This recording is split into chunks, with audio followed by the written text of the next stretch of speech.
Et à 18h53 sur France 3 Pays de la Loire, donnez-nous envie de lire ceci. Regardez, un roman, tome 2, Memento Mori. C'est une saga. Ça, c'est le tome 2. Le tome 1 est sorti l'an dernier. Le voici. La Terre des Ancêtres aux éditions Complicité. Il y a 4 autres tomes, hein, c'est une grande saga, qui doivent être écrits et sortir dans les mois qui viennent. Une grande fresque historique. Bonsoir Stéphane Bourle. Bonsoir. Vous êtes de Saint-Nazaire, en Loire-Atlantique. C'est vous qui avez écrit le tome 1 et le tome 2, vous êtes l'auteur. Ça veut dire quoi, Memento Mori? On va rappeler un petit peu à tout le monde les années de latin qui sont un petit peu loin. Ça veut dire souviens-toi que tu vas mourir.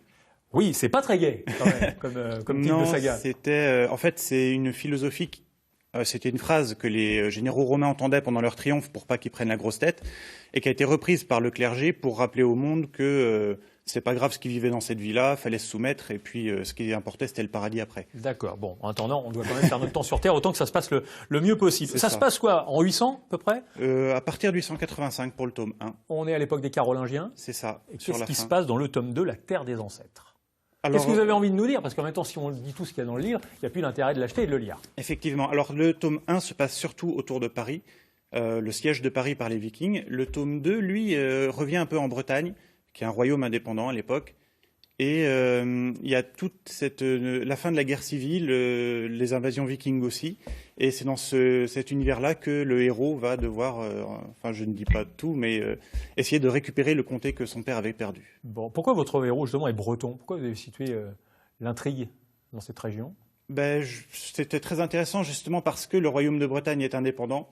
Parce que quelques temps plus tard, il va y avoir le comté de Rouen qui plus tard deviendra le duché de Normandie, donc les Normands qui vont s'installer juste à côté. Donc ça permettait de parler des Francs, des Bretons et des Normands. Et puis je suis né à Nantes, donc vous vous sentez breton. Ça c'est un autre débat, mais vous avez le droit de vous sentir breton.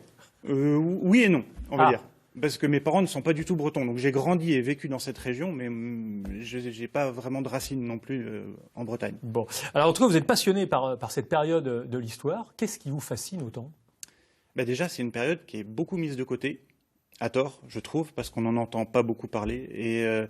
Et c'est une époque... il y a l'effondrement de l'Empire d'Occident. Et un effondrement d'Empire, on parle souvent de l'effondrement de l'Empire romain.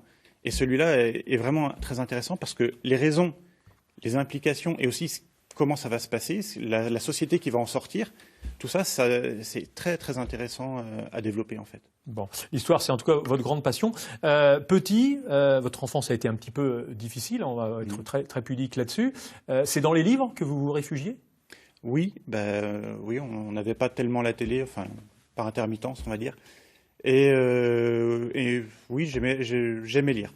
Ouais. Vous avez appris quoi grâce à la lecture? Une ouverture sur le monde ou à faire fonctionner votre imaginaire, ce qui vous permet aujourd'hui d'écrire des livres? Enfant, c'était surtout de l'évasion. On se met dans un monde, on rentre dans l'univers de l'auteur et ça permet de sortir des fois de ses pensées un peu noires ou autres. Donc ça a été salvateur, quoi. Oui, je crois. Bon, en tout cas, ce n'est pas votre métier aujourd'hui. Vous avez une autre profession pour gagner votre vie, parce que pour l'instant, il faut vendre beaucoup de livres pour en vivre. Oui. C'est votre espoir, néanmoins? Comme tout auteur, je pense, évidemment, j'aime écrire, j'ai des tas d'idées, donc oui, si c'était possible, je veux bien. Oui. Bon, voilà, donc le tome 1 et le tome 2, La Terre des Ancêtres, donc le tome 2 de Memento Mori. Tome 2 maintenant de notre interview. Si vous êtes là, Stéphane Bourle, c'est aussi pour nous parler d'un projet avec Solidarité Femmes. Solidarité Femmes, c'est une fédération d'associations qui vient en aide, cette fédération, à toutes les femmes victimes de violences. Et vous avez monté un projet qui s'est terminé, en tout cas, le 1er juin. Que s'est-il passé? Vous avez reçu des textes. Racontez-nous. Alors, c'est loin d'être terminé. Mais en fait, ce qui s'est passé, c'est que je voulais participer à un concours de nouvelles. Et instinctivement, j'ai écrit une nouvelle sur les violences faites aux femmes. Mais sans réfléchir, c'est venu comme ça. Et je me suis dit, plutôt que de participer au concours je me suis dit, mais pourquoi pas faire, avec d'autres auteurs, un recueil de nouvelles? Et les bénéfices iraient à l'association Solidarité Femmes. Donc oui, j'ai contacté l'association, qui était très intéressée. Ensuite, j'ai essayé de trouver un éditeur, ce qui était plus dur, parce qu'il n'y avait pas encore de texte à l'époque. Et on a organisé un concours de nouvelles. Et, des nouvelles, des poèmes, toutes sortes d'écrits qui font référence aux violences que subissent les femmes. Des nouvelles parce que je me sentirais bien incapable de juger des poèmes. C'est vraiment à part les poèmes. Mais vous cherchez quoi? Des témoignages, des fictions? Il y a les deux. Alors on a les deux. On a dû recevoir un peu moins de 150 textes.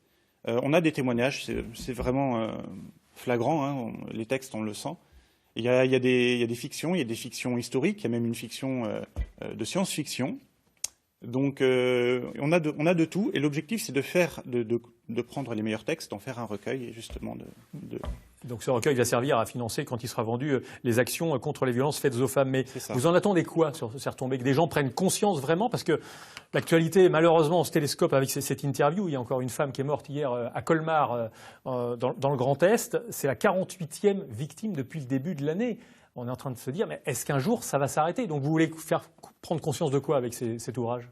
L'ouvrage, c'est vrai qu'il a deux objectifs. Le premier, c'est l'aspect financier, c'est évident, mais le deuxième, c'est un aspect éducatif. Parce que, évidemment, on a tous ces chiffres, on sait tous ce que c'est, voilà, des féminicides, on les entend, mais le recueil, grâce notamment au témoignage, va permettre de prendre conscience de ce que c'est que cette réalité, et de toucher, de sensibiliser les personnes. C'est pas une réalité glacée qu'on entend dans les journaux où on entend les chiffres. Ça peut être la voisine, ça peut être l'institutrice de vos enfants, ça peut être des gens qu'on côtoie souvent sans le savoir. Ça peut même être des gens de notre famille, des fois sans qu'on le sache.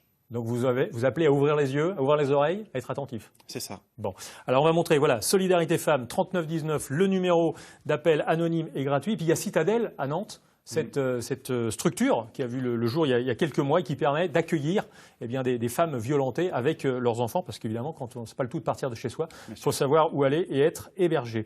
Écoutez, on vous souhaite, Stéphane Bourle, plein de succès, notamment pour ce livre. Je le remonte à nouveau, le tome 2, La Terre des Ancêtres, de la saga Memento Mori. Il y a les 4 autres à écrire ensuite, vous reviendrez pour nous en parler. Et puis bien sûr, donc cet ouvrage à sortir à l'automne avec plus de 145 textes, nouvelles et éventuellement poèmes, si certaines ou certains ont envie d'en écrire, pour lutter contre les violences faites aux femmes. Merci beaucoup. Je vous souhaite un très bon week-end. Bon week-end à vous toutes et vous tous également. Tout de suite, le journal avec Cathy Collin. On se retrouve lundi car vous faites l'info.